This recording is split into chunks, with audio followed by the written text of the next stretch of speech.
Đây là cái dĩa tàu hũ ki mình kho tàu từ sớm nha nè các bạn.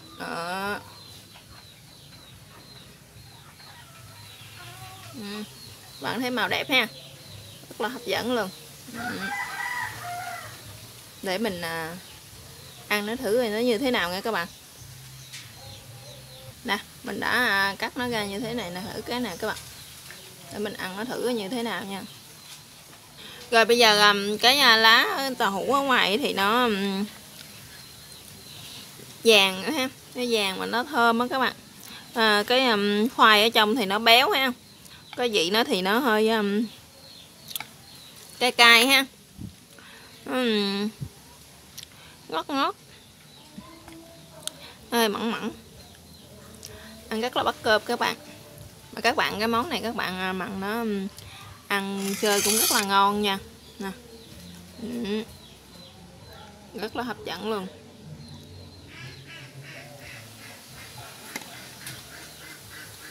Giờ các bạn muốn biết mình làm như thế nào á thì mời tất cả các bạn sẽ vào bếp luôn cùng mình nha.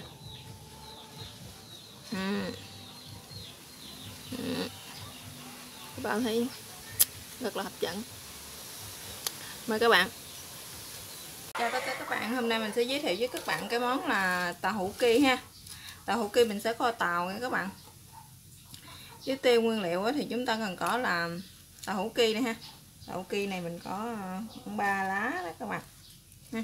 Nhưng mà miếng lớn nha. Cái tàu hũ ki này á của người ta tàu hũ ki khô á, mà người ta mới phơi á ha. Nó mới có khô mà các bạn, nó còn dẻo lắm luôn ha. Còn tiếp theo đó là 2 củ khoai môn nha các bạn ha. Mình có đây là khoai lang nè. Rồi gia vị thì mình có đường ha, tương cà, ớt, nước màu, hạt nêm, muối, nước tương và màu điều nha các bạn. Bây giờ mời tất cả các bạn sẽ vào bếp làm cùng mình nha.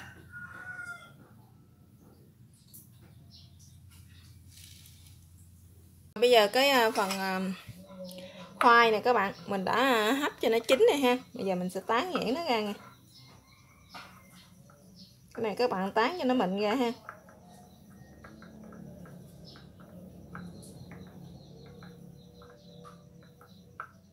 Các bạn lựa khoai dẻo ha. Khoai dẻo thì chúng ta sẽ ngon hơn ha. Các bạn không bằng khoai. Bây giờ cái phần khoai môn này ha, thì mình cũng sẽ tán nó ra luôn nha các bạn. Các bạn tán cho nó mịn ra ha.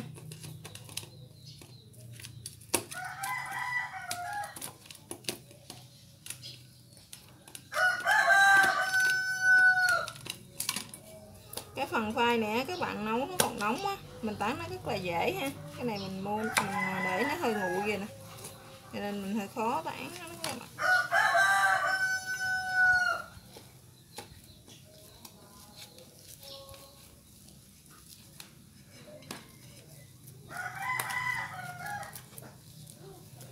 Khoai này các bạn cũng lựa cái khoai dẻo ha. Cái khoai dẻo thì mà nó sẽ ngon hơn nha các bạn. Sáng mình mua cái củ khoai này người ta nói dẻo mà mình về mình thấy nó không có được dẻo luôn rồi nè.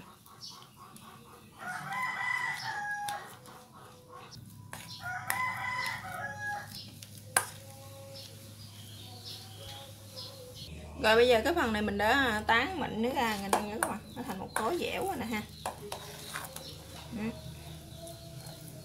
Bây giờ mình sẽ trộn cái phần khoai lang vô đây luôn ha.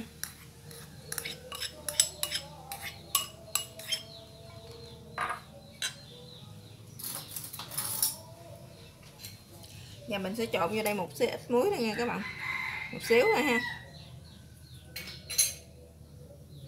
để cho cái phần bột của mình, cái phần nhân của trong á nó sẽ vừa đậm đà hơn ha. Mình sẽ trộn hai cái này lại đây chung.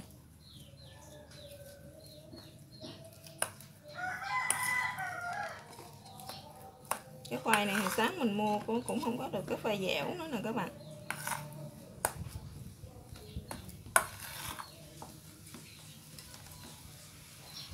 Này bột nó bung ra, mà lựa khoai dẻo là nó mới ngon nha các bạn.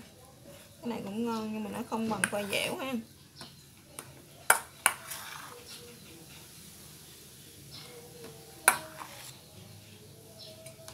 khoai này mình nãy mình để nguội quá, mình tán nó cũng không có được mịn nữa nè. Cũng không sao, tại vì mình làm nó chín hết rồi.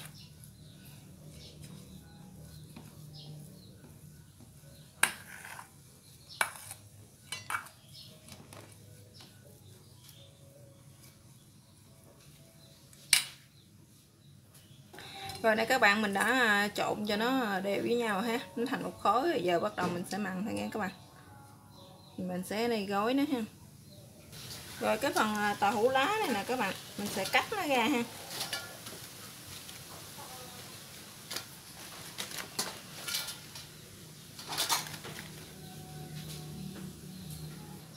Rồi bây giờ mình sẽ cắt nó ra. Cái phần cứng thì mình bỏ để ra ngoài để lại để mình làm cái món khác nha các bạn. Còn cái phần này nè, nó gách thì lát nữa mình sẽ dán nó lại.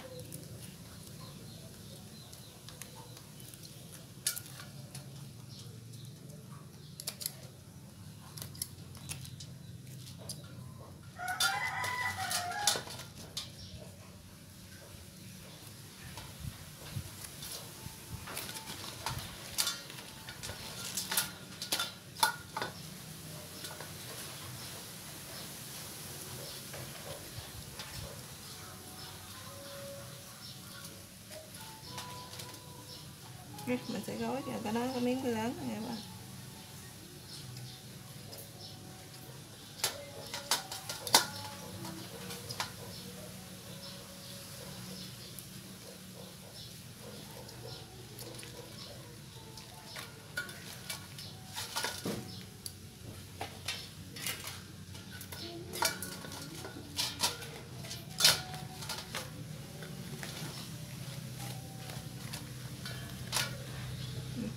Cái miếng này ha các bạn thấy ha, nó bự như nè, nó nguyên nữa, nó sẽ dễ mặn hơn nha các bạn.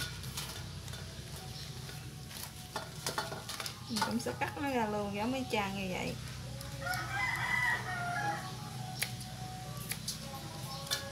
Cái phần nào cứng nữa thì mình cắt riêng nó ra bỏ ra ngoài. Tới nữa mình làm cái món khác ha.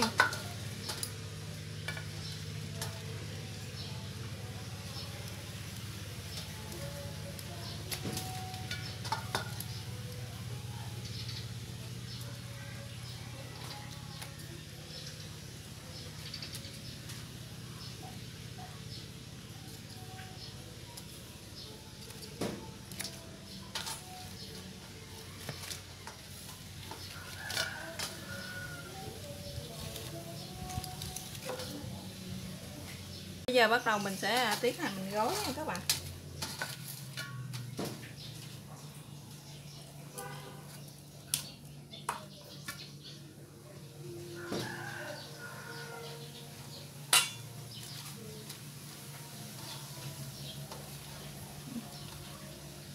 Cái phần lá hậu kỳ này của mình á, nó còn dẻo á, mềm dẻo thì các bạn gói rất là dễ ha. Còn cái lúc mà nó bị cứng á thì các bạn đem nhúng nước ha, nhúng một ít nước đó, các bạn để cho nó hơi ráo nước cái á, mình sẽ cuốn nó cũng rất là dài nha các bạn. Cái này mà thì các bạn có thể tạo hình theo ý thích của mỗi người ha. Các bạn muốn tạo hình theo kiểu gì cũng theo cái gì cũng được. Rồi như thế này là mình được một cuốn rồi nè các bạn. Các bạn cũng có thể lấy dây các bạn gối cuốn nó lại ha, hoặc là các bạn để như thế cũng được.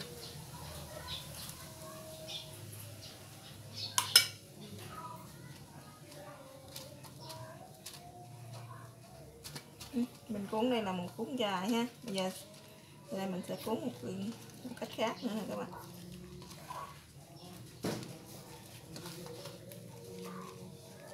Mình sẽ cuốn cho nó tròn hơn cái hồi nãy ha.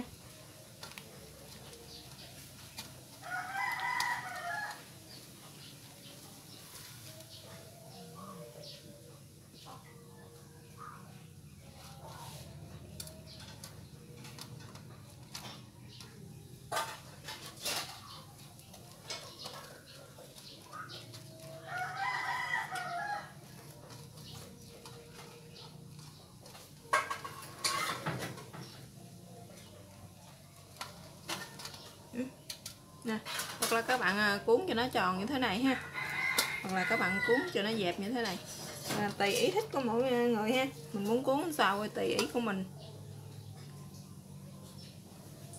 Các bạn cuốn như thế cho đến hết những cái miếng lá tàu hũ này của mình nha các bạn. Rồi giờ mình đã cuốn xong hết rồi nè các bạn, thấy không? Tùy ý của mỗi người ha, mình muốn cuốn sao thì cuốn. Các bạn mà sợ nó mà bị bung cái đầu này ra thì các bạn có thể lấy cọng chỉ ha, hoặc là các bạn lấy cọng dây các bạn cuột nó lại thì mình đem đi chiên, rồi thì nó sẽ đẹp, nó sẽ không bung ra nha các bạn. Mình cuốn như thế này nè, mình khỏi cần cuột chỉ, mình chiên nó cũng đâu có bung ra đâu các bạn. Mình sẽ để cái chảo lên, mình cho dầu vô cho nóng nha các bạn.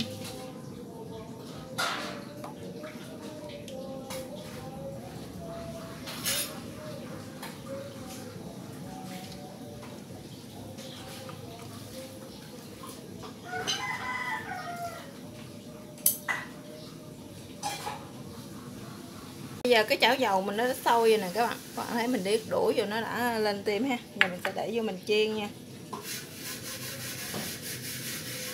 Các bạn chiên thì các bạn sợ nó bung cái này ra thì mình để cái này để xuống trước ha. Mình đè nó xuống. Đó, bạn thấy không?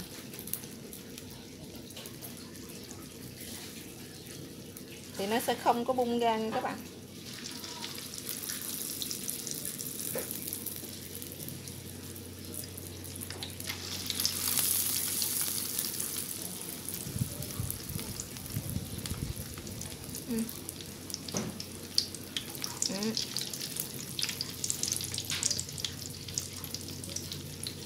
Các bạn để cho dầu thiệt nóng ha, mình để vô là nó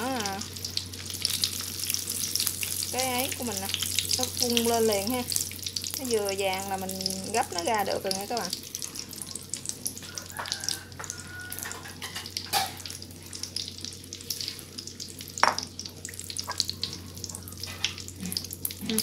Nó hơi vàng như vậy là mình gấp nó ra ha. Tại vì cái phần đậu với cái phần khoai ở trong của mình đó thì nó đã chín rồi các bạn, cho nên mình không cần để cho nó vàng quá nó sẽ bị khét của mình đó.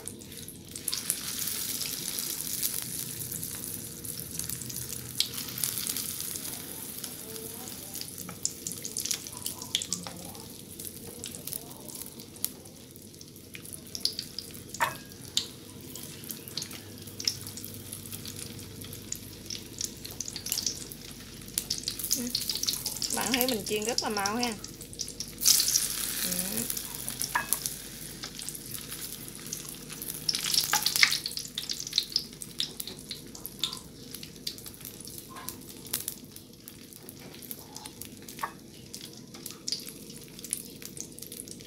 Rồi mình chiên xong rồi đó các bạn. Rồi nè, các bạn thấy mình chiên màu ha. Bây giờ xong hết rồi, giờ mình sẽ đi làm cái nước sốt đó nha các bạn. Mình sẽ cho vào đây.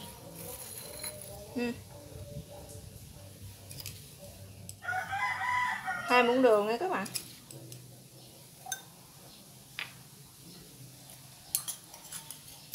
Một muỗng hạt nêm ha.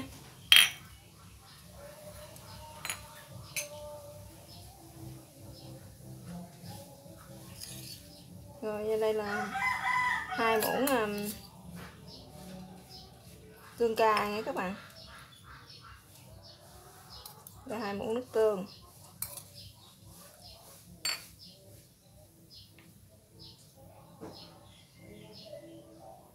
Và một ít nước màu.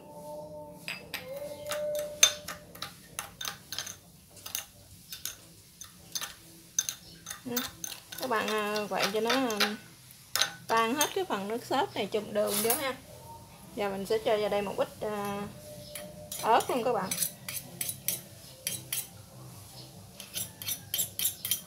Các bạn nào ăn cay á thì các bạn sẽ để ớt vô ha, ăn cay nhiều thì mình sẽ để ớt vô. Các bạn ăn cay ít thì các bạn để ớt ít thôi ha.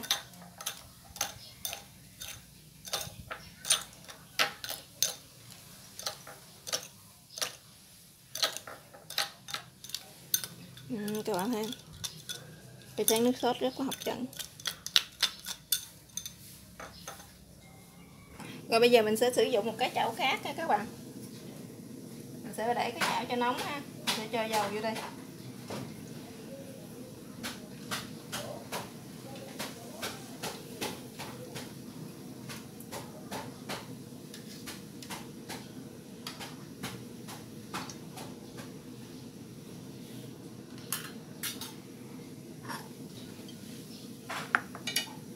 Bạn để lửa vừa thôi ha, đừng có quá lớn.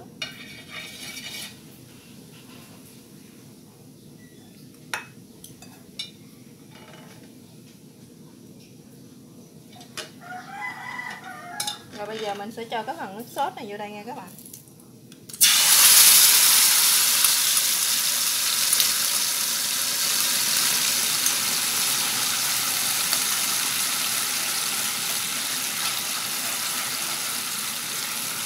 Rồi bây giờ mình sẽ cho cái phần của này mình vô đây luôn.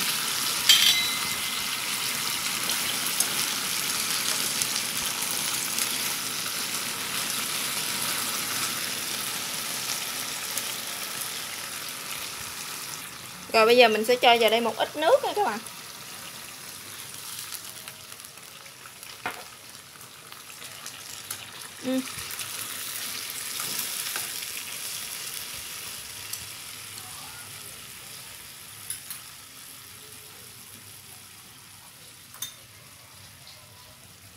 Rồi bây giờ mình sẽ cho màu đều vô đây.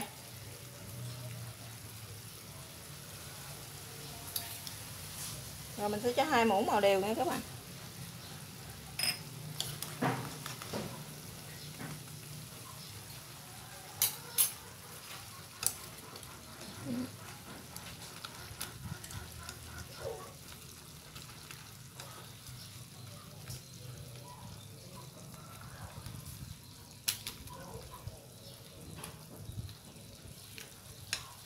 Rồi giờ khi nào mà mình đợi cho cái nước này nó sánh lại ha, thì mình sẽ tắt bếp nha các bạn.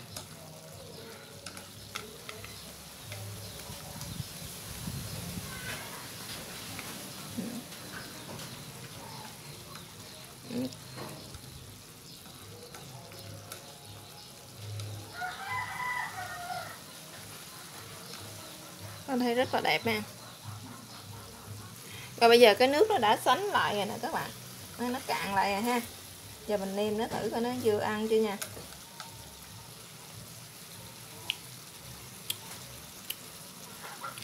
Cái khẩu vị của mình gì thì nó đã vừa, còn khẩu vị gia đình của các bạn như thế nào thì các bạn có thể gia giảm gia vị theo tùy ý của mỗi gia đình nha các bạn. Giờ cái món